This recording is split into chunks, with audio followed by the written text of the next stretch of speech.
안녕하세요. 저는 서울에서 거주하는 40대 여성입니다. 늦은 나이이지만 직장 생활을 하다가 예비 남편을 만나 결혼을 준비하게 되었고 그 과정에서 정말 상상도 못할 일을 겪었습니다. 결혼은 인생에서 가장 행복한 순간이어야 한다고들 하지만 저에겐 끔찍한 현실을 마주하는 시간이었습니다. 예비 남편과는 2년간 연애를 했고 성실한 사람이었기에 믿음이 있었습니다. 그의 가족은 평범한 가정 같았고 그동안 명절이나 가족 모임에서도 크게 문제될 일은 없었습니다. 다만 예비 시어머니가 다소 권위적인 성향이 있었고 예비 남편의 첫째 형수가 몇 년 전에 이혼했다는 사실이 조금 신경 쓰이긴 했습니다. 하지만 당시엔 별로 깊게 생각하지 않았습니다. 결혼 날짜가 정해지고 신혼집을 알아보기로 했습니다. 예비 남편과 저는 최대한 부담이 적은 곳을 찾기로 했고 다행히 좋은 조건의 아파트를 발견했습니다. 그런데 신혼집을 계약하는 날 예비 시어머니가 갑자기 함께 가겠다고 했습니다. 결혼할 집인데 어른이 봐줘야지. 너희 둘만 가서 덜컥 계약하면 어쩌려고? 저는 내심 불편했지만 겉으로는 네 어머님 하고 대답할 수밖에 없었습니다. 그렇게 예비 시어머니와 함께 부동산에 갔습니다. 부동산 사무실에서 계약서를 작성하는 동안 예비 시어머니는 계약 내용은 보지도 않고 계속 핸드폰을 만지작거리며 심드렁한 태도를 보였습니다. 그러다 문득 직원이 예비 남편에게 계약금 2억 원을 어떻게 결제할 거냐고 물었을 때 시어머니가 무심하게 내뱉은 말에 저는 등골이 서늘해졌습니다. 우리 며느리가 내야지.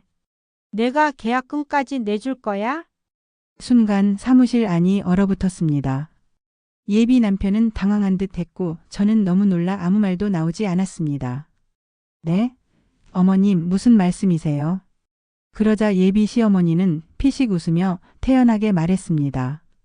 아니, 내가 집에서 살 거잖아. 당연히 내가 계약금을 내야지. 남자가 집을 다 해주면 넌 뭐 할 건데? 순간 숨이 막혔습니다. 예비 남편이 계약금을 일부 부담하는 것으로 알고 있었고 최소한 반반씩 낸다고 생각했는데 시어머니의 말투는 아예 처음부터 제가 전액 부담하는 게 당연하다는 식이었습니다. 어머님, 저희가 같이 부담하기로 했는데요. 제가 조심스럽게 말하자 시어머니는 한숨을 쉬며 예비 남편을 바라봤습니다. 너는 왜 말을 안 해? 내가 남자면 집이라도 해와야지. 아니면 내 여자가 할부로 갚아 나가든가. 요즘 여자들 능력 좋다며? 그 순간 예비 남편이 아무 말도 하지 않고 고개를 숙였습니다. 그때 부동산 직원이 조용히 제게 쪽지를 건넸습니다. 이분들 조심하세요. 작은 메모지에는 그렇게 적혀 있었습니다. 저는 순간 그 의미를 파악할 수 없었지만 본능적으로 직감했습니다. 이 집을 계약하면 안 된다. 부동산 직원의 표정은 굳어 있었고 예비 남편과 시어머니의 태도도 너무나 이상했습니다.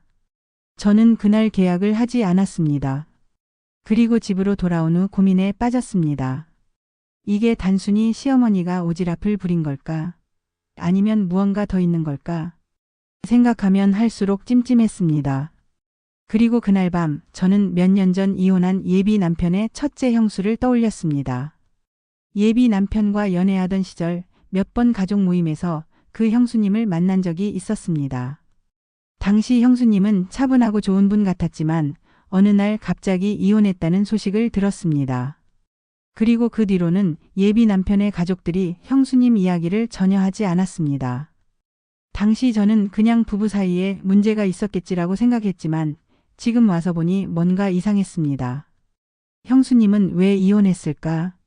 만약 이 집 계약 문제처럼 시댁이 형수님에게도 경제적인 부담을 떠넘겼다면 저는 곰곰이 생각하다가 오래전 가족 모임에서 형수님과 연락처를 주고받았던 기억이 떠올랐습니다. 그날 밤 망설이다가 용기를 내서 첫째 형수님에게 문자를 보냈습니다. 형수님 오랜만이에요. 기억하실지 모르겠지만 예전에 몇 번 뵀었죠. 다름이 아니라 혹시 괜찮으시면 통화 가능할까요? 그리고 잠시 후 첫째 형수님에게서 전화가 걸려왔습니다. 너 혹시 결혼 준비하면서 집 문제 얘기 나왔어? 그 한마디에 저는 온몸이 싸늘해졌습니다. 무언가 잘못된 게 분명했습니다. 나는 지금 엄청난 함정에 빠질 뻔했던 걸까? 첫째 형수님과 전화를 받자마자 저는 숨을 크게 들이마셨습니다. 형수님, 무슨 말씀이세요? 결혼 준비하면서 집 문제 얘기가 나왔는데 뭔가 이상해서요. 형수님은 잠시 침묵하더니 조용하지만 단호한 목소리로 말했습니다. 너도 집 문제로 휘말렸구나. 나도 그랬어. 결혼 전에는 몰랐는데 시댁이 원래 그런 식이었어. 어떤 식이요? 형수님의 한숨이 전화기 너머에서 들려왔습니다. 나도 처음에는 몰랐어. 결혼 준비하면서 남편이랑 신혼집을 구했는데 시어머니가 자꾸 개입하려고 하더라고. 그러다 계약 당일에 갑자기 시어머니가 오시더니 며느리가 집을 마련해야 한다고 했어. 남편은 그냥 가만히 있었고, 그거 저랑 똑같아요. 저는 놀라서 말했습니다. 그렇지? 나는 그때 너무 당황했지만 결국 계약했어. 그때는 이미 돈도 다 준비했고 파혼할 수도 없는 상황이었거든. 그런데 문제는 그 다음부터야. 그 다음이요? 형수님의 목소리가 점점 격앙되었습니다. 떠밀려서 계약금에 중도금까지 내가 냈는데 공동명의로 등기해준다고 걱정 말라고 하고는 결국 집 명의는 시어머니와 남편 공동명의로 올려버렸어. 나는 그 사실도 모른 채로 결혼 생활을 시작했지. 그런데 결혼하고 나니까 집 문제로 계속 시댁에서 간섭하는 거야. 너는 그 집에 살기만 하는 거다라는 식으로. 그런데 어느 날 갑자기 남편이 이혼하자고 하더라. 이혼? 그리고 나가라고 했어. 그때 알았지. 내가 낸 돈으로 산 집에서 쫓겨나는 거였어. 저는 순간 머릿속이 하얘졌습니다. 형수님, 그럼 그 집은 결국 그래. 나는 손 하나 못 대고 나왔고 그 집은 남편과 시어머니가 차지했어. 나는 위자료도 못 받았어. 거꾸로 내가 다 물어내야 한다고 했거든. 저는 말문이 막혔습니다. 그래서 연락이 끊긴 거였군요. 안타깝지만 나중에야 알았어. 시댁에서 이렇게 반복적으로 같은 수법을 쓴 거야. 며느리가 집을 사고 결혼 후에 명의를 남편으로 돌리고 몇 년 뒤에 이혼을 요구하는 거지. 그러면 시댁은 돈 한 푼 안 들이고 재산을 불려가는 거야. 저는 충격의 말을 잇지 못했습니다. 저도 계약금 2억을 내라고 했어요. 저한테 부담하라고 하시고 예비 남편도 아무 말도 안 하고 있었어요. 그렇지. 그리고 아마 몇 년 후면 너도 이혼당했을 거야. 내가 당했던 것처럼.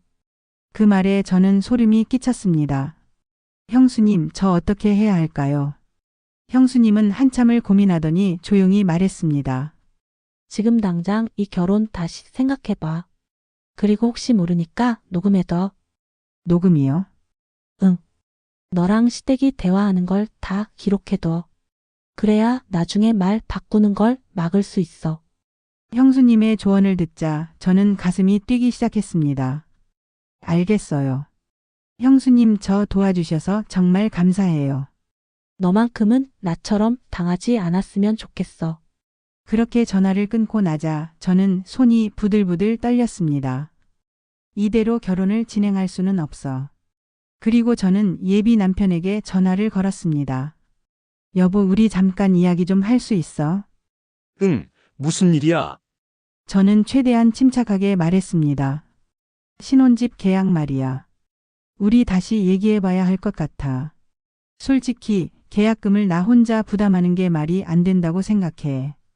예비 남편은 잠시 침묵하더니 조용히 한숨을 쉬었습니다. 우리 엄마가 좀 강하게 말했지? 사실 나도 놀랐어. 근데 어차피 내가 내게 될 거 아니야. 저는 순간 숨이 막혔습니다. 뭐라고? 아니, 내가 집에서 살 거니까 내가 부담하는 게 맞지 않아? 그 순간 저는 형수님의 말이 사실이었다는 걸 확신했습니다. 이건 한두 번 있었던 일이 아니었다. 이 가족은 원래 이렇게 살아왔다. 저는 조용히 대답했습니다. 우리 만나서 이야기하자. 알겠어. 어디서 볼까? 우리 신혼집 계약했던 부동산 앞에서 만나. 그리고 저는 속으로 다짐했습니다. 이 결혼 절대 진행하면 안 된다. 그리고 이제 나는 예비 남편과 그의 가족에게 내 뜻을 분명히 밝힐 생각이었다. 부동산 앞에서 예비 남편을 만나기로 한 날, 저는 일부러 일찍 도착했습니다. 부동산 직원이 내게 쪽지를 준 것도 그렇고 형수님이 해준 말도 그렇고 이건 분명히 계획된 일이야. 예비 남편보다 먼저 도착한 저는 부동산 직원을 찾았습니다. 직원은 저를 보자마자 당황한 기색이 역력했습니다. 아, 오셨네요. 그때 저한테 쪽지 주셨잖아요. 솔직하게 말씀해 주세요. 도대체 무슨 일이죠? 직원은 주위를 살피더니 작은 목소리로 말했습니다. 저도 사실 이 말을 해도 되는지 모르겠는데 예전에 비슷한 일이 한 번 있었어요. 비슷한 일이라니요? 몇 년 전에 어떤 신혼부부가 집을 계약하러 왔어요. 그런데 계약서 작성하는 날 여자분이 계약금을 다 부담하는 구조였어요. 지난번 보셨던 어머님도 계셨고요. 이상하다고 생각했지만 뭐 각자 사정이 있을 수 있으니까 그냥 넘겼죠. 그런데 그로부터 2년 후에 다시 그 남자가 다른 여자랑 와서 계약 상담을 했어요.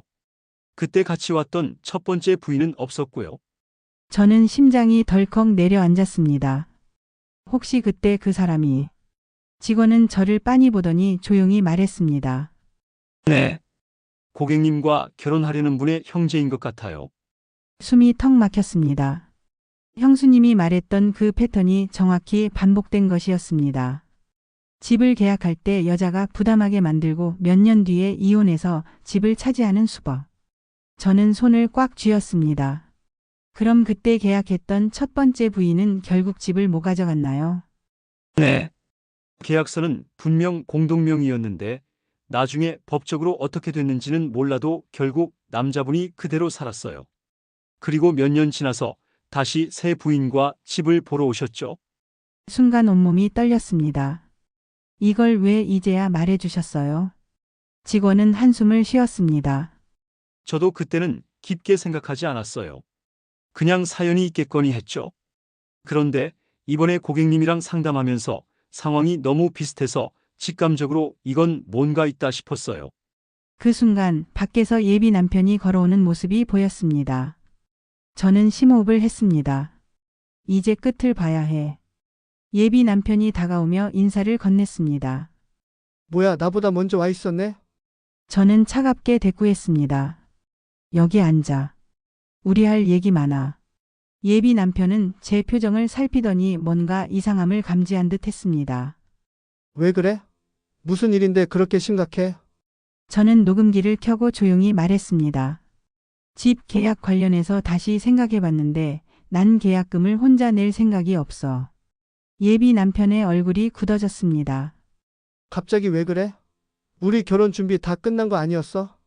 그게 아니라 난 우리 둘이 공동 부담해야 한다고 생각해. 왜 내가 전부 내야 해? 그는 어이없다는 듯 피식 웃더니 드디어 본색을 드러냈습니다. 그래, 솔직히 말할게. 우리 엄마가 너한테 기대하는 게 커. 우리 집안에서는 며느리가 어느 정도 집을 책임지는 게 당연하다고 생각해. 그게 왜 당연한데? 우리 엄마도 우리 집 살 때 그렇게 했어. 그리고 저는 그 순간 형수님의 말을 떠올렸습니다. 그리고 뭐? 사실 우리 형도 비슷했거든. 그 순간 머릿속에서 무언가 스르륵 맞춰지는 느낌이 들었습니다. 내 형도? 그럼 첫 번째 형수님도? 예비 남편은 순간 당황한 듯 말을 더듬었습니다. 그거 나 몰라. 그냥 다들 그렇게 살아온 거야. 그럼 너도 그럴 거야? 뭐? 무슨 말이야? 저는 차갑게 말했습니다. 너도 몇 년 후에 나랑 이혼하고 내가 낸 집을 차지하고 또 새로운 여자랑 결혼할 거냐고 묻는 거야. 예비 남편은 순간 아무 말도 하지 못했습니다. 그동안 내가 하는 행동, 내 가족이 하는 말들 다 이상했어. 그리고 나 너희 가족한테 당한 사람하고 직접 얘기했어. 뭐? 내 첫 번째 형수님. 내 형이랑 결혼했다가 같은 방식으로 당한 분한테 연락 왔어. 그 순간 예비 남편의 얼굴이 새파래졌습니다. 뭐라고? 그리고 내가 나한테 했던 말들 다 녹음했어. 예비 남편은 순간 당황하며 주위를 두리번거렸습니다. 그게 아니라 엄마가 그냥 하신 말이지. 나는 그런 생각 없었어. 웃기지 마. 내가 나한테 했던 말들 전부 증거로 남아 있어. 그리고 내 가족이 지금까지 했던 일도 다 조사해 볼 생각이야. 야, 잠깐만. 그렇게까지 할 필요는 없잖아. 넌 그렇게 말하겠지. 내 형도 그렇게 말했겠지. 하지만 나는 안 당해. 이 결혼 깨. 그리고 내 가족이 더 이상 이런 짓 못하게 만들 거야. 예비 남편은 당황해서 저를 붙잡으려 했습니다. 야, 우리 엄마가 너 좋아해서 이 결혼 진행하는 거야. 너 내가 지금 이러면 후회할 거야. 저는 차갑게 웃으며 그의 손을 뿌리쳤습니다. 후회할 사람은 내 쪽일 거야. 이제 세상에 다 알려질 거야. 두고 봐. 그렇게 저는 뒤돌아서 나왔습니다. 이제 이 결혼은 끝났다. 그리고 더 이상 피해자가 생기지 않도록 저는 진실을 밝힐 생각이었습니다. 나는 첫째 형수님과 함께 변호사를 찾아갔다.